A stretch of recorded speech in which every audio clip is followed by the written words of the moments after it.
Hey, how are you? This is Dr. Flight. Hope you're doing good. Today, I wanted to introduce a topic that would be called space, the final frontier, I guess. Strategic position and action evaluation. This is a managerial tool to help evaluate a competitive space that you're going to find yourself in, or and then chart or use a chart that will help you go from there and create some analysis. So this involves the idea of internal and external factors. So if you can consider the BCG, Boston Consulting Group, growth share matrix for product portfolios, that's a two by two matrix that takes into consideration market conditions or competitive conditions, market growth rate in particular, and then the firm's competitive position in the industry. Those are two things that are there.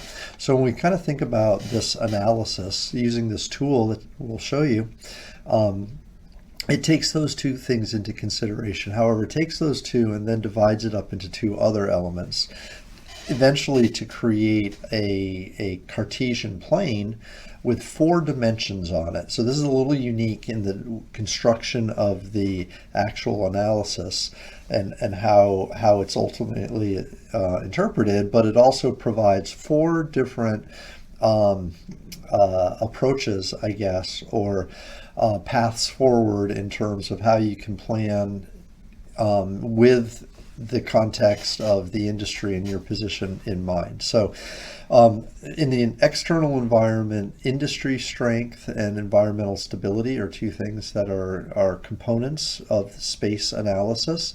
And then in the internal environment, deals with your firm's financial strength, which lends your ability to grow, lends to your ability to grow quite a bit, and then competitive positioning. So taking each of these sort of spaces, the external industry strength, there are a number of different ways we can measure this. And so a lot of times what we do is we take several different measures, then average them together to get a score for industry strength. So remember with the BCG growth share matrix, market growth rate was the key y-axis. Well, it's one of these components that we could use here. Industry profitability is another one. Demand variability. Now I'm going to just kind of list these, and then please pause and read, or pause and look at these pieces individually if you would like. Just so that you understand the different types of components that are here. Competitive intensity, this is a big one. When you think about the range of monopolies, oligopolies, competitive monopolies, competitive markets, and then things like niches and whatnot, that you've got this range of commodities, I guess would be kind of the last space, but you kind of think about the intensity of the space. That might be something you look at. We have barriers to entry as well. So think of, again, Porter's model, five forces, has new entrants. If the barriers to entry are very low, you have a lot of new competition. If they're high, you won't. And then technological change. You could also think of technological change when we start looking at stability as well, but your ability as a firm to maintain and stay up with newest processes, newest techniques, newest technology is something that we think of from an industry perspective as well. So these are all variables, though, that you can capture and then average the score together to get a global score for industry strength. Now, you may not use all of these, you may only use a few. That's okay. This is just an example of some of the key inputs that you might use to measure industry strength. Second is environmental stability. As I mentioned before, environmental stability deals with how turbulent or fast changing or disruptive some industries are versus stable ones. We typically want stability. We typically want industries that evolve slowly instead of radically. So that's another way to think of it. So general economic conditions and climates, inflation, unemployment, things like that, political stability, regulatory, environmental issues, so new laws that are being put into place or from a political standpoint, but they are laws that will regulate an industry. Social elements, technical elements, and environmental elements. Now, these will all be familiar to you, every one of these, because these are typically what we look at when we perform a macro environmental scan. The macro environment includes these 6 different spaces. And so when we do a macro environment analysis, we take each of these and we kind of score, we can apply a score. The more things are changing, the more unstable they typically are. Okay, so again, maybe you create a score for each one of these, you look at each one of these and then have a global score for the stability of the industry, and that'll satisfy that space. Okay, so remember, those are 2 external components to this model that we're going to look at. And there's 2 internal components that we measure: financial strength, your profit margins, return on investments, return on assets, ROA, the amount of debt you have compared to how much equity you have, or that debt to equity ratio, or how much of your business model relies on credit and debt versus cash flows and savings. Liquidity, so your ability to leverage cash flow or not lock you into long-term investments. Cash flow. Cost of capital is another one. So these are all examples of financial strength. You can consider these within your organization or in a comparative sense compared to others in your industry. So not just your company, but how does your financial strength stack up to others in the industry as well? And are you in a strong position, or are you in a weak position, or an average position compared to those around you? So again, please pause these videos, pause this, review your text and other notes, just so that you kind of understand these 4 broad components that we'll look at and what goes into and defines each one. The 4th final area then is, again, second internal, it's 4th overall, competitive advantage. So again, within the market space, or within the industry, within your relative position compared to competitors, how strong is that position? Sometimes we look at a number of things like market share, product quality, customer loyalty, brand strength. So we have a thing called brand equity, which is a good measure of brand strength. And that again is a marketing type of a thing. Technological know-how. So this might be, we're gonna have other videos and talks about competitive advantages and forming them.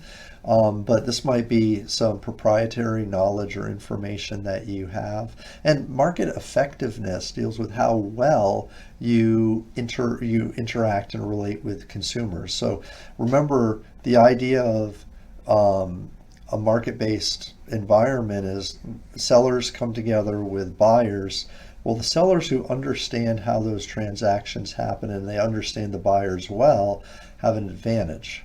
And so that might be one way to think about marketing advantages, but the ability to leverage marketplace for smooth transactions and all that good stuff. All right, so the space analysis then is it's a multi-dimensional tool. As you can imagine, it involves a lot of data collection and a lot of checking the boxes. Again, you don't have to use all of these components for each of the 4 to measure each of the 4 spaces, but this is a good representation of some of the elements and items that you would have. Okay, so the way the matrix is performed, again, there's 4 dimensions. On the horizontal axis, we have financial strength and we have competitive advantage. Okay, so those kind of make up the 2 sides of this space, and we're going to see a picture in just a second. Industry strength, then the other 2, industry strength and environmental stability, are the vertical axes going up and down. So we have left and right, up and down, to think about with these 4 different dimensions and how we plot them. Now, when we look at how this looks, this one picture kind of shows the 2 axes intersecting. Again, we have financial strength going from the origin, the 0 point origin up, environmental stability from the origin down, industry strength from left to right at the origin, and then competitive advantage from left to right there. And these are like absolute terms, right? So the further you are away from the origin, typically the more impactful each of these 4 elements will be. And typically when this is drawn, you have a point at each one of these quadrants, and you'll end up connecting those dots sometimes, and you'll see like a diamond shape or a square shaped figure. But one of the points of that square will typically be pushed in a certain direction, suggesting a type of strategy. And so interlaid in here in each of the 4 quadrants is a strategy, a conservative strategy versus aggressive versus defensive versus competitive. And again, kind of it depends on the inputs, right, and kind of where you're mapped to suggest a type of strategy for growth and a way to approach a industry. Again, this is a powerful tool to use.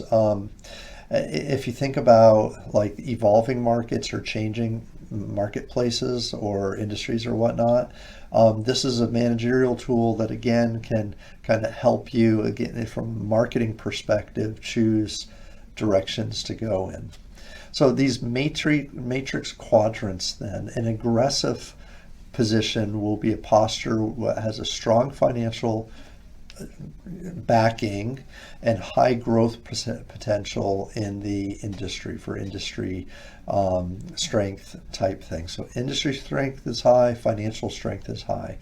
You're well positioned to pursue and expand aggressively, as you can imagine. So you want to invest heavily in research and development, market expansion, innovation, capitalize on lots of opportunities that you feel you can take advantage of because you have the financial means to do it and the market is poised for innovation.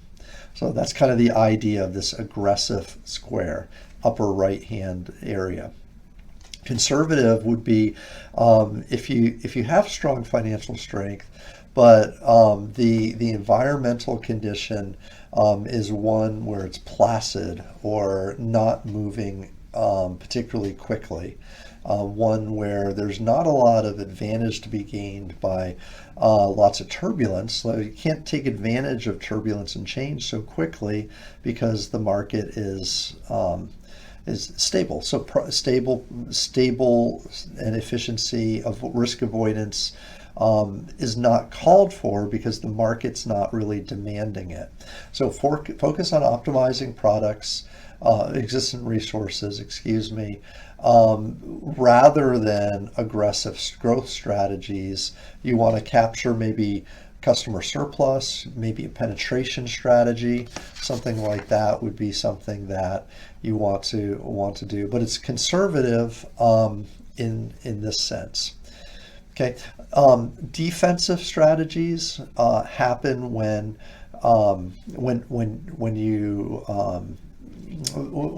don't have particularly strong necessarily financial the financial backing may not be the primary thing that you're really focused on, but you have a strong competitive advantage. So remember, internally we had high finances or strong financial positions, and the second was competitive advantage. So these are kind of like, you have a strong competitive advantage, um, but there are challenges in the external environment. Again, so defensive strategies, you want to protect market share, you want to reduce cost to become more financially secure, and focus again on protecting market share with customer loyalty. Defensive strategies typically involve retaining the share that you have, and doing things that will keep your customers, as opposed to losing them or eroding customer market share by from your competitors, right? So maintaining that competitive position is a strong feature to have. The final matrix, if you will be the competitive position. So in this case, we have favorable industry conditions, right? So positive and strong competitive advantages. So companies with this, they're well positioned to compete effectively in their industry by increasing market share, expanding their product offerings, and enhancing customer satisfaction, but not as aggressively as the aggressive position. So you want to be careful in doing this. There's a typology of businesses by Miles and Snow, and this type of character or business profile is called a strategist, where they're strategically thinking about where they're going, where they're not going to be super aggressive as a pioneer, but they're going to be selectively aggressive. Innovating, investing in what you do well, seeking opportunities to outperform competitors in areas in which they can compete. That's kind of a big thing or thought to have there. Okay, so this is the space matrix, the components that go into it, and some of the strategies that you would see as a result of it. What I'd like to do is also kind of bring over, if you bear with me here, a spreadsheet. And this is a tool that's available to you, and it's in Moodle, so you can download this, you can look at this. And basically what we do is we have the space matrix is available where we have the four different kind of measures, if you will, or areas where we have kind of the internal and the external. We look at the competitive advantage the firm has, the industry strength that we've talked about earlier, another internal financial strengths, and then finally environmental stability. Now, here again, you can pick and choose the factors or the elements that go in here. We have a scoring system, some of which are this should be a -3, some of which are negative, some are positive. You go ahead and kind of map out, again, just follow the instructions. If you were to score, the relative elements here, again, some are competitive and some are internal.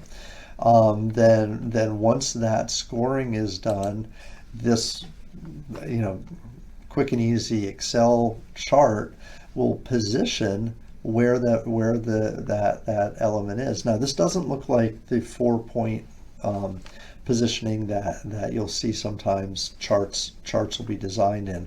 What happens here is there's an overall score, an average rating, if you will, for each of these, and then an x-axis and a y-axis score.